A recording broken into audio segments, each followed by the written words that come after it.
stories. First, Jared Kushner's secret talks, the president's son-in-law, and his alleged plan to set up back-channel communications with Russian officials. This as the president comes home from his first overseas trip to face a political tsunami.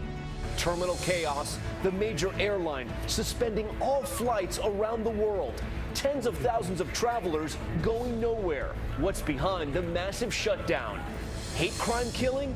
The suspect accused of stabbing Good Samaritans to death when they tried to stop him from badgering a Muslim woman.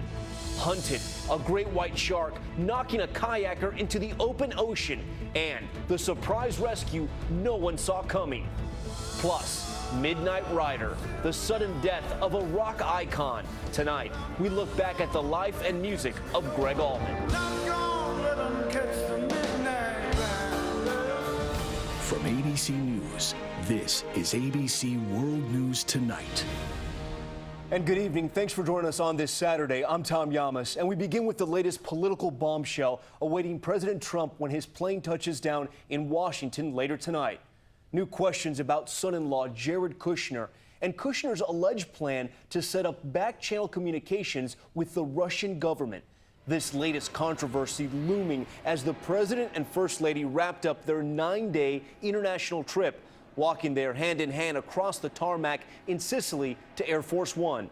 President Trump calling the trip a, quote, home run in his final remarks to U.S. military at the Naval Air Station Sigonella. ABC's David Wright starting us off tonight at the White House. Tonight, ABC News has confirmed President Trump's son-in-law, Jared Kushner, did try to establish a back channel with Russian officials during the transition, according to sources. But sources insist Kushner's effort was focused on the U.S. response to Syria and other policy matters.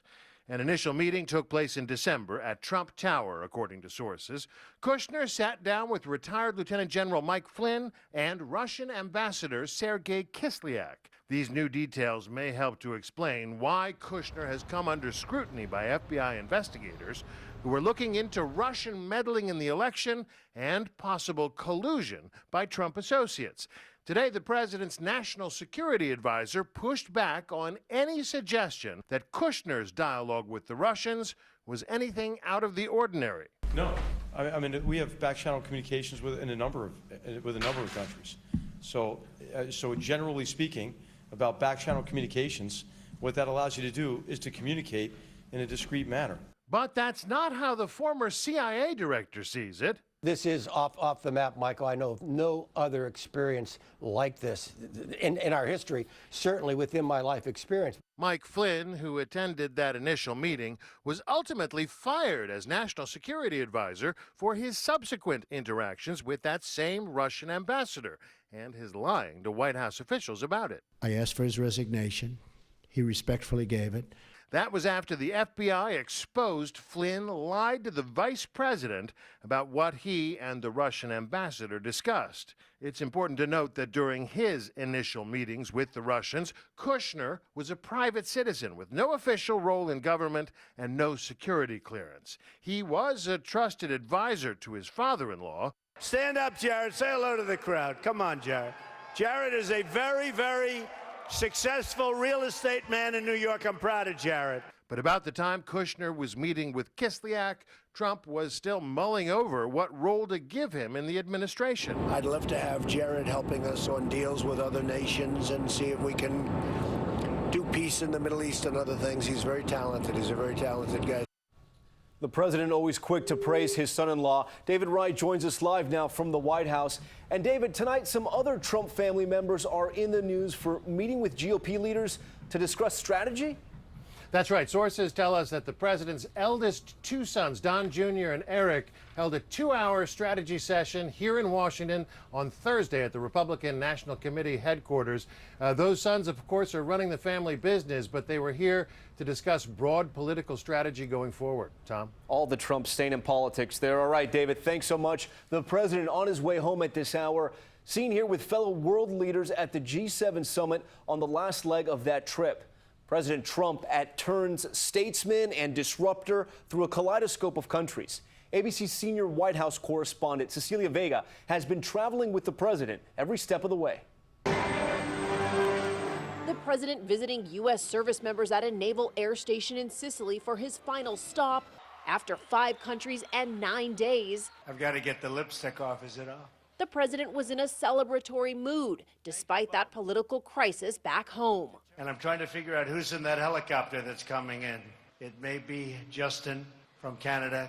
He's calling the trip a success. I think we hit a home run no matter where we are. But some other world leaders in those G7 meetings came to a different conclusion.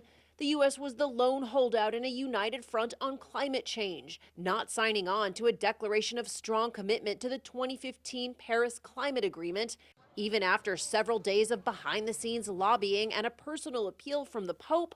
The White House says the president's views are still evolving. He says he'll make his final decision next week. Germany's Chancellor Angela Merkel calling the discussion, quote, very dissatisfying. President Trump, the only G7 leader to not hold a post-summit press conference. Instead, he gave a greatest hits list to those service members. Money is actually starting to pour into NATO from countries that would not have been doing what they're doing now had I not been elected. I can tell you that. From that historic landing in Saudi Arabia, the birthplace of Islam, to his visit to the Western Wall, that meeting at the Vatican with Pope Francis, President Trump may be riding high now, until, that is, he is back in Washington tonight, where he lands in the middle of a political firestorm.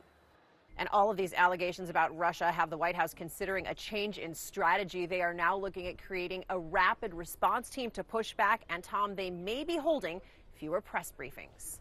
He will have a lot to deal with when he lands. All right, Cecilia, thank you. And we'll have more on all of this tomorrow on This Week. Martha Raddatz goes one-on-one with Homeland Security Secretary John Kelly and House Intelligence ranking Democrat Adam Schiff. Now to the other breaking news we're following tonight, the airport terminal chaos overseas. A massive standstill for a global airline on this very busy holiday weekend. Computer issues grounding flights, causing a total shutdown at 2 key airports in England, paralyzing plans for tens of thousands of travelers, many of them American, those delays ricocheting all around the world. And what triggered that outage? ABC's Matt Gutman is in London. Tonight, that computer glitch grounding British Airways' mighty fleet at England's Heathrow and Gatwick airports. The shockwaves of the shutdown rippling worldwide. Over 300 flights canceled and nearly 200 delayed. The misery etched on the faces of thousands stuffed in the terminals, stuck in lines that seemed as long as runways. This one stretching outside and around the corner. As in the U.S., this is one of the busiest holiday weekends of the year here. The airline blaming it on a massive IT system failure caused by a power outage. With screens flickering out, cancellations had to be scribbled on whiteboards. On the tarmac, row after row of red-tipped British Airways planes crammed into every available parking space at the airport. Jets idling for hours on the taxiways, babies crying, miserable passengers milling in the aisles. So we've been at the airport for 3 hours now and we haven't made it through bag drop-off. This evening we saw that chaos only intensifying. And you're evacuating the building. A few thousand in there? Sorry, what's happening? There are a few thousand people still inside. How are you going to get them out of there? The police. BA's website is now back online, but the fallout could last a lot longer. This will not only cost British Airways tens of millions of dollars, but because it's the high travel season, it will take them weeks to sort it out and get back onto a normal schedule. It's been so chaotic, Tom, that BA told me it still can't say how many passengers have been affected. The airline says flights should resume tomorrow. Now, experts are blaming this on antiquated computer systems that they say haven't been switched out, but only patched up over the years. Tom. More than 300 flights canceled. Let's hope they get this problem fixed. Thanks, Matt. Now to Oregon and what police suspect may be a possible hate crime. Police say this man verbally attacked a Muslim woman on a train, and that's when Good Samaritans came forward to help her. He then stabbed them to death. And federal investigators involved are now, as ABC's Marcy Gonzalez reports. Tonight, the FBI looking into whether hate crime charges will be filed against an alleged white supremacist accused of stabbing 2 Good Samaritans to death on a commuter train in Portland. Were stabbed in the neck and the other in the stomach.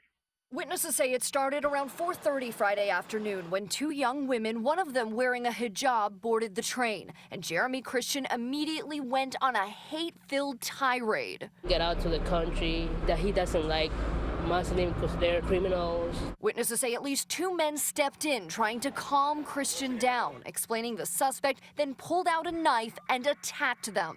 Then I see that there's just blood everywhere. Looked like every punch that I saw was actually a stab. Police say 53-year-old Ricky Best died at the scene, and 23-year-old Talisha Namkai Meshe was pronounced dead at a hospital. The suspected killer only making it a few blocks. He's refusing to drop the knife. Before he was arrested.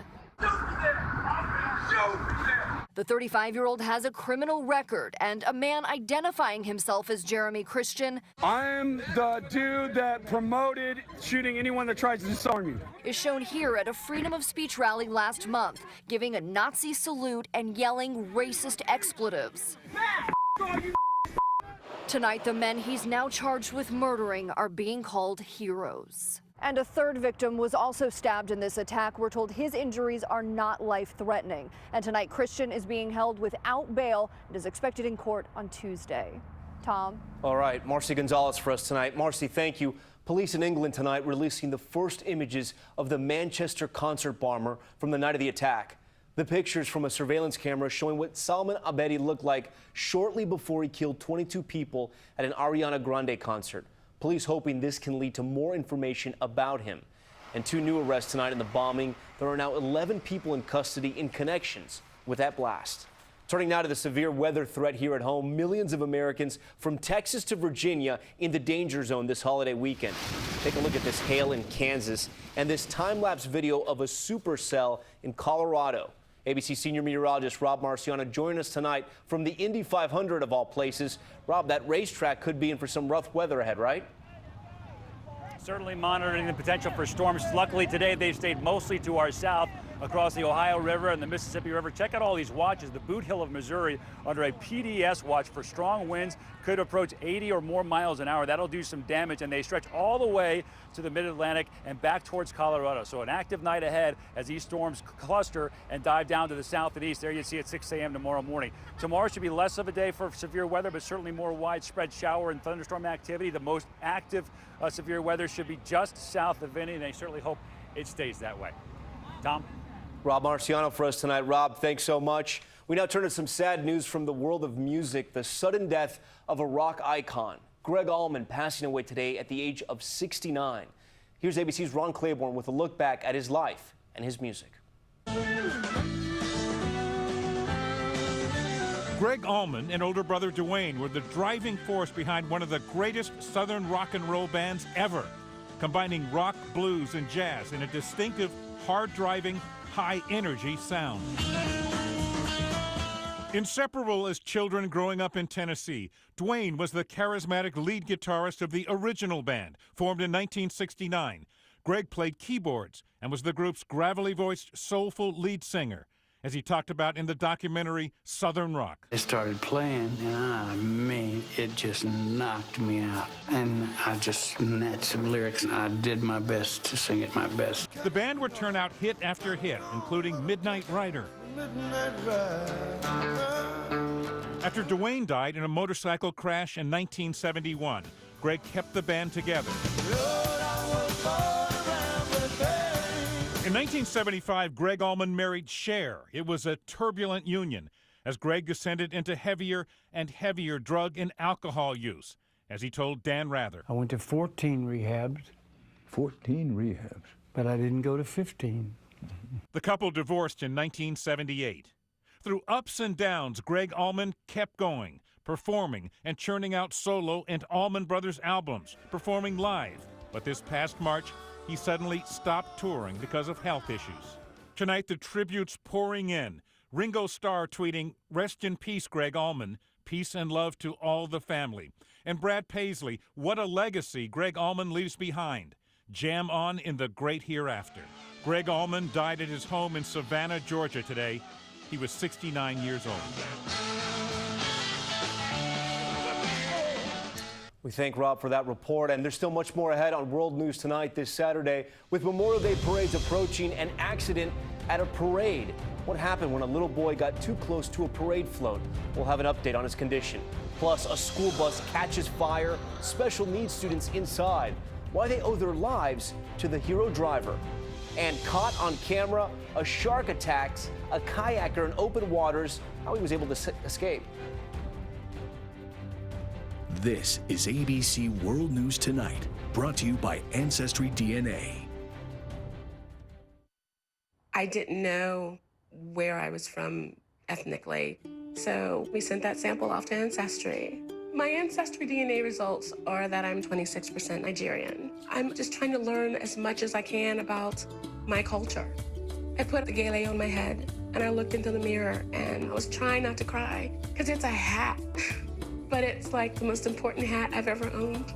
Discover the story only your DNA can tell. Order your kit now at AncestryDNA.com.